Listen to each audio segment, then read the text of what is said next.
Assalamualaikum warahmatullahi wabarakatuh. Selamat malam teman-teman dan dosen pengampu mata kuliah populasi khusus. Perkenalkan, kami dari kelompok 5 ingin mempresentasikan materi kami yang berjudul Manula atau Panti Jompo. Berikut nama-nama dari kelompok kami. Yang pertama ada Halimatus Syadiah dengan NPM 2021 0150 0813. Selanjutnya ada Indri Azahra dengan NPM 2021 0150 0813. Selanjutnya ada Natasha Alivia dengan NPM 2021 0150 1022. Selanjutnya ada diri saya sendiri Edi Fadil Rahman dengan NPM 2021 0150 0634. Berikutnya saya akan membacakan tentang pengertian dari Manula dan Panti Jompo. Yang pertama, tentang pengertian dari Manula. Manula adalah singkatan dari manusia usia lanjut atau lansia yang merujuk pada orang yang berusia 60 tahun ke atas. Orang tua dalam kelompok usia ini sering kali menghadapi perubahan fisik dan mental yang memerlukan perhatian khusus, baik dari segi kesehatan maupun sosial. Berikutnya ada Panti Jompo. Panti Jompo atau Panti Breda adalah lembaga yang menyediakan tempat tinggal dan perawatan bagi orang yang lanjut usia atau manula yang membutuhkan bantuan baik karena kondisi kesehatan, tidak adanya keluarga yang bisa merawat atau alasan lainnya. Panti Jompo menyediakan layanan seperti perawatan kesehatan, bantuan sehari-hari seperti makan, mandi, dan berpakaian, dan lingkungan sosial yang mendukung bagi para lansia. Selanjutnya ada jenis lansia. Yang pertama lansia muda, yaitu lansia yang berusia 60 sampai dengan 69 tahun ke atas, di mana kelompok ini biasanya masih aktif secara fisik dan mental. Banyak di antara mereka yang masih bekerja atau terlibat dalam kegiatan sosial, meskipun mengalami perubahan fisik, kesehatan mental dan sosial mereka seringkali tetap kuat. Selanjutnya ada lansia madya, yaitu lansia yang berusia 70 sampai dengan 79 tahun ke atas. Pada tahap ini, lansia mulai mengalami penurunan kesehatan fisik yang lebih signifikan. Mereka mungkin lebih rentan terhadap penyakit dan memerlukan perhatian yang lebih dalam perawatan kesehatan. Namun, banyak yang tetap berpartisipasi dalam aktivitas sosial dan komunitas. Yang selanjutnya ada lansia tua, yaitu lansia yang berusia 80 tahun ke atas, di mana kelompok ini yang paling rentan dengan risiko tinggi terhadap berbagai masalah kesehatan. Banyak individu dalam kategori ini mungkin memerlukan dukungan tambahan baik dari keluarga maupun layanan kesehatan. Kualitas hidup dan kesehatan mental yang sangat penting untuk diperhatikan pada usia ini. Berikutnya ada jenis panti jompo yang ada di Indonesia. Yang pertama ada panti jompo pemerintah. Panti jompo ini adalah fasilitas yang dikelola oleh pemerintah. Biasanya mereka menyediakan layanan untuk lansia yang kurang mampu dengan biaya yang terjangkau atau bahkan gratis. Panti ini seringkali memiliki standar pelayanan yang ditetapkan oleh pemerintah. Yang kedua, panti jompo swasta. Panti jompo ini dikelola oleh pihak swasta. Panti ini biasanya menawarkan layanan dengan biaya yang lebih tinggi. Kualitas fasilitas dan layanan seringkali bervariasi dan mereka cenderung memiliki lebih banyak pilihan dan kenyamanan bagi penghuninya. Berikutnya, panti jompo berbasis agama. Panti jompo ini dikelola oleh organisasi keagamaan. Panti ini menawarkan lingkungan yang sesuai dengan nilai-nilai agama tertentu. Selain perawatan fisik, mereka juga memberikan dukungan spiritual dan kegiatan keagamaan. Selanjutnya, Panti Jompo Yayasan Sosial. Panti Jompo ini dikelola oleh Yayasan Nirbala. Panti ini fokus pada kesejahteraan sosial dan seringkali berorientasi pada visi kemanusiaan. Mereka mungkin menerima bantuan dari donatur dan lembaga sosial untuk memberikan layanan kepada lansia. Selanjutnya, Panti Jompo Komunitas atau Desa. Panti ini biasanya beroperasi di tingkat lokal, seringkali dikelola oleh masyarakat setempat. Mereka berfungsi sebagai tempat perawatan untuk lansia di komunitas tersebut dengan pendekatan yang lebih personal dan berbasis lingkungan setempat. Dan yang terakhir, ada Panti Jompo khusus dengan layanan medis intensif. Panti Jompo ini menyediakan layanan yang lebih insentif, seringkali untuk lansia dengan kondisi kesehatan yang kompleks atau kronis. Mereka biasanya memiliki tim medis yang lebih terlatih dan fasilitas yang mendukung perawatan medis yang diperlukan. Oke, selanjutnya saya akan menjelaskan faktor apa sih yang membuat lansia ditempatkan di panti jompo. Yang pertama, kesehatan dan kebutuhan medis. Lansia yang mengalami penyakit kronis, penurunan fungsi fisik, atau kondisi seperti demensia memerlukan perawatan medis yang lebih insentif dan teratur. Panti jompo seringkali memiliki staf medis dan perawat yang dapat memberikan perawatan yang sesuai. Yang kedua, kurangnya dukungan keluarga. Tidak semua keluarga memiliki waktu, kemampuan, atau sumber daya untuk merawat lansia di rumah. Kesibukan kerja atau keterbatasan ruang dan fasilitas di rumah dapat menjadi alasan keluarga memilih panti jompo.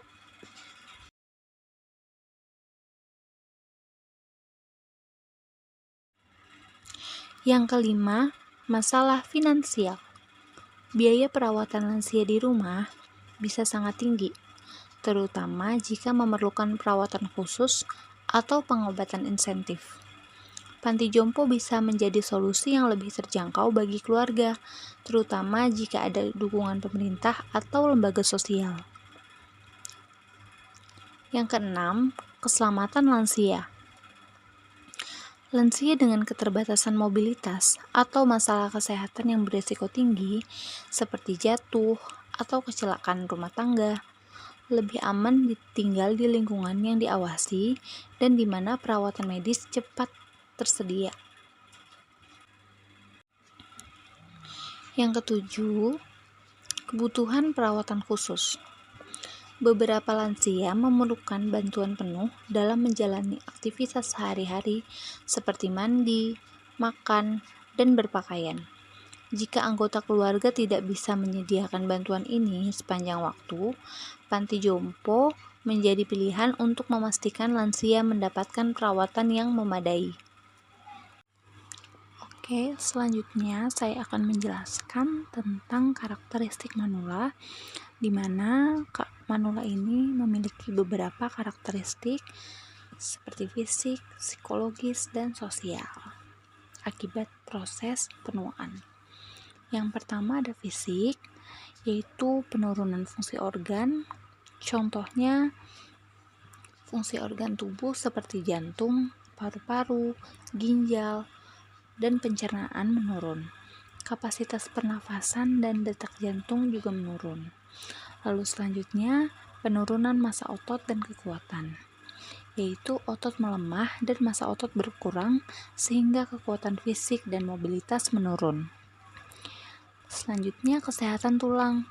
Tulang menjadi lebih rapuh dan resiko osteoporosis meningkat sehingga rentan terhadap patah tulang. Selanjutnya, perubahan kulit. Kulit menjadi lebih tipis, kering, dan kurang elastis. Keriput dan bintik-bintik penuaan atau liver spots muncul. Selanjutnya, gangguan sensorik, yaitu seperti penglihatan, pendengaran, dan penciuman juga bisa menurun seiring bertambahnya usia.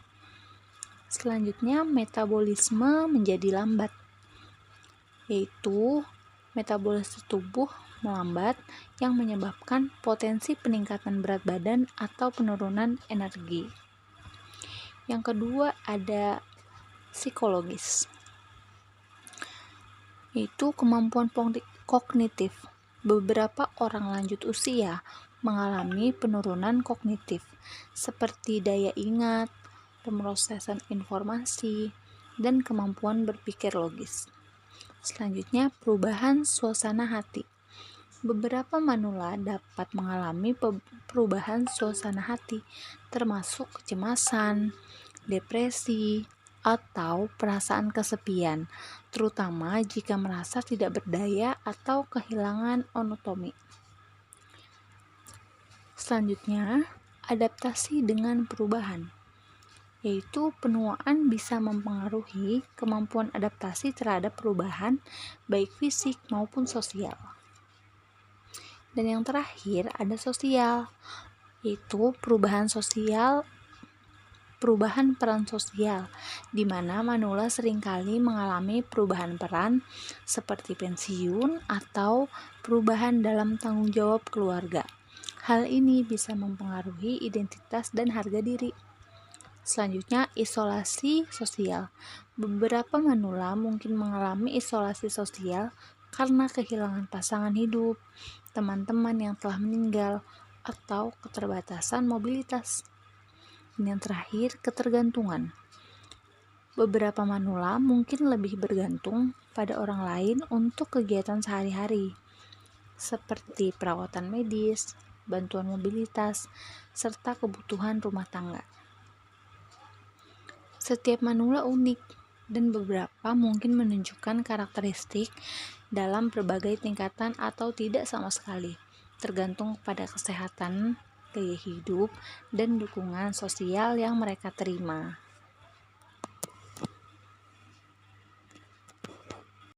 Baiklah, saya akan membacakan terkait dengan jenis layanan BK yang cocok untuk disampaikan kepada manula atau panti jompo. Jadi, bimbingan dan konseling untuk lansia atau manula itu memiliki tujuan untuk membantu mereka menghadapi perubahan fisik, psikologis, sosial, dan emosional yang terkait dengan proses penuaan. Layanan BK yang tepat untuk manula perlu disesuaikan dengan kebutuhan khusus mereka. Berikut adalah beberapa layanan BK yang tepat untuk manula. Yang pertama ada bimbingan psikososial. Layanan ini membantu lansia dalam menyesuaikan diri dengan perubahan kehidupan, seperti pensiun, kehilangan pasangan, atau berkurangnya peran sosial. Konselor dapat membantu lansia mengatasi perasaan kesepian, kehilangan, atau isolasi sosial, dengan tujuan meningkatkan kesejahteraan psikologis dan membantu lansia mempertahankan hubungan sosial yang sehat. Selanjutnya ada konseling kesehatan mental. Lansia sering menghadapi tantangan kesehatan mental seperti depresi, cemas, atau stres yang disebabkan oleh perubahan hidup atau penyakit fisik. Konseling ini fokus pada kesehatan mental lansia dan membantu mereka mengatasi masalah emosional dengan tujuan agar meningkatkan keseimbangan emosional dan mengurangi stres, kecemasan, atau depresi. Lalu yang ketiga ada bimbingan untuk penerimaan diri dan penuaan. Layanan ini membantu lansia menerima perubahan fisik dan mental yang terjadi seiring dengan usia. Konselor dapat membantu lansia mengembangkan pandangan positif tentang penuaan, mengatasi ketakutan akan kematian, dan membangun harga diri. Dengan tujuan mendorong penerimaan diri dan membangun rasa percaya diri dalam menghadapi proses penuaan. Selanjutnya adalah konseling grief atau duka. Lansia seringkali mengalami kehilangan seperti kematian pasangan, teman, atau anggota keluarga. Konseling grief membantu mereka memproses perasaan kehilangan dan duka cita serta menemukan cara sehat untuk melanjutkan hidup. Dengan tujuan membantu lansia menghadapi dan mengatasi perasaan kehilangan dan kesedihan. Selanjutnya adalah pengembangan aktivitas sosial. Lansia sering merasa terisolasi dan kehilangan tujuan hidup. BK dapat membantu mengidentifikasi kegiatan sosial yang sesuai dengan minat dan kemampuan fisik mereka, serta mendukung mereka untuk tetap aktif dalam komunitas. Tujuannya adalah mendorong lansia untuk tetap aktif, terlibat dalam kegiatan sosial, dan merasa dihargai di lingkungan mereka. Selanjutnya adalah konseling spiritual. Banyak lansia mulai mengeksplorasi pertanyaan tentang makna hidup dan spiritualitas saat mereka memasuki tahap akhir kehidupan. Konseling spiritual dapat membantu lansia menemukan kedamaian batin serta memberikan dukungan spiritual dan religius yang mereka butuhkan. Tujuannya untuk meningkatkan kedamaian batin, dan rasa keterhubungan dengan aspek spiritual dalam hidup mereka. Selanjutnya ada bimbingan dalam pengelolaan stres dan kesehatan. Lansia seringkali menghadapi masalah kesehatan kronis atau menurunnya kemampuan fisik. BK dapat memberikan bimbingan tentang cara mengelola stres terkait masalah kesehatan, menjaga gaya hidup sehat, dan meningkatkan kualitas hidup. Tujuannya untuk meningkatkan kesejahteraan fisik dan mental dengan cara mengelola stres dan menjaga pola hidup sehat. Selanjutnya ada layanan konseling keluarga. Konseling ini melibatkan anggota keluarga lansia dalam sesi untuk membantu memperkuat hubungan keluarga, meningkatkan komunitas, dan memahami kebutuhan serta tantangan yang dihadapi lansia. Ini juga membantu keluarga dalam memberikan dukungan yang lebih baik kepada lansia, dengan tujuan meningkatkan hubungan keluarga dan memberikan dukungan yang lebih efektif bagi lansia.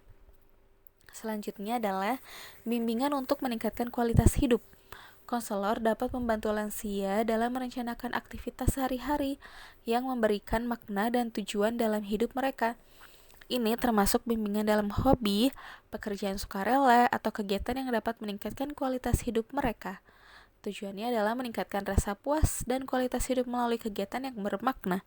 Layanan BK untuk lansia bertujuan untuk mendukung kesehatan mental, kesejahteraan emosional, dan kualitas hidup mereka dengan memperhatikan kebutuhan dan tantangan unik yang dihadapi oleh kelompok usia ini. Selanjutnya adalah kami berkunjung ke salah satu panti jompo yang berada di Bekasi, yaitu Panti Jompo yang bernama Kencana Sejahtera. Nah, Panti Jompo ini berdiri pada Mei 2021 yang beralamat di Jalan Bima 2, Blok 7, Nomor 2, RT 1, RW 21, Kayuringin Jawa, Kecamatan Bekasi Selatan, Kota Bekasi, Jawa Barat.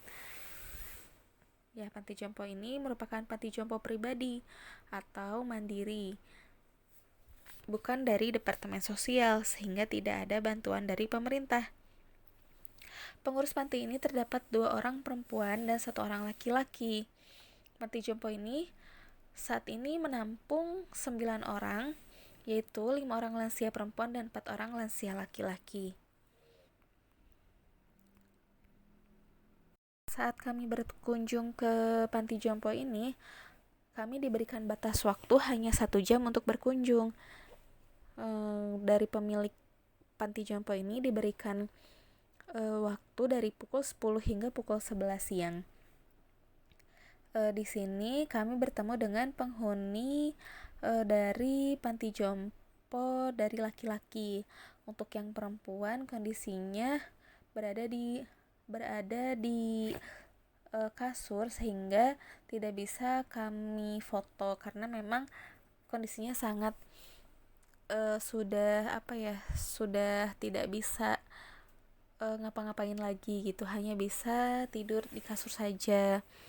Nah, untuk beberapa bapak dari panti jompo ini memang memiliki kondisi jika terlalu drop atau terlalu berat beraktivitas, maka akan kelelahan atau bisa tantrum. Jadi pengunjung untuk bisa berkunjung ke panti jompo ini hanya bisa 1 jam saja. Berikut hasil observasi dan wawancara kami ketika kami mengunjungi Panti Jompo Kencana Sejahtera. Panti Jompo ini baru didirikan awal tahun 2023 yang dikelola oleh Ibu Diah Ari Kusumaningrum. Panti jompo ini sudah berbentuk yayasan, tetapi masih banyak orang yang belum mengetahui panti jompo ini. Sehingga anggaran mereka untuk makan sehari-hari dan cemilan untuk para lansia sangat terbatas. Melalui hasil observasi dan wawancara, didapatkan informasi bahwa para lansia serta mitra sangat membutuhkan kebutuhan pokok, terutama beras, obat-obatan, alat bersih-bersih, dan selain itu juga, mereka sudah senang sekali meski hanya dikunjungi saja. Tidak banyak kegiatan yang dilakukan lansia di sana. Kegiatan sehari-hari para lansia biasanya hanya melakukan peragangan tubuh dengan melakukan kegiatan bersih-bersih panti saja. Yang perempuannya ada berapa orang? 5 perempuan. Mungkin 5. Ini itu 49 ya. 49. Pengurusnya ada 3 kita ada. perempuan semua gitu ya. Ada laki satu. Kalau tidak salah ini yayasan yang bukan dari departemen sosial ya. Sendiri kita. Nggak ada bantuan sama sekali. Nggak ada mandiri, kita mandiri aja. Seadanya. Jadi kalau biaya dari Itu sendiri. Emang dia berbayar, cuman kan kita bayar gitu. Kan nggak seberapa ya. Emang nggak apa-apa lah. Tapi dia tidak tahu anak. kakek udah umur berapa? Satu aja nggak apa-apa. Sama aja.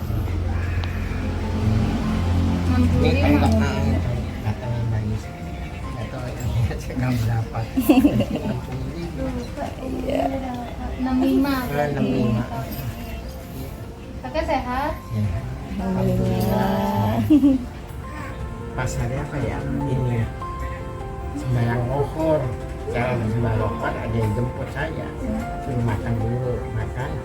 Berbeda kejauhan, nantinya kan nggak bisa ngambil nanti kalau kejauhan. Kasihan dekat yang sini. Iya benar, makan yang dekat sama keluarga. Iya. Mohon maaf kakek, tapi punya istri atau anak?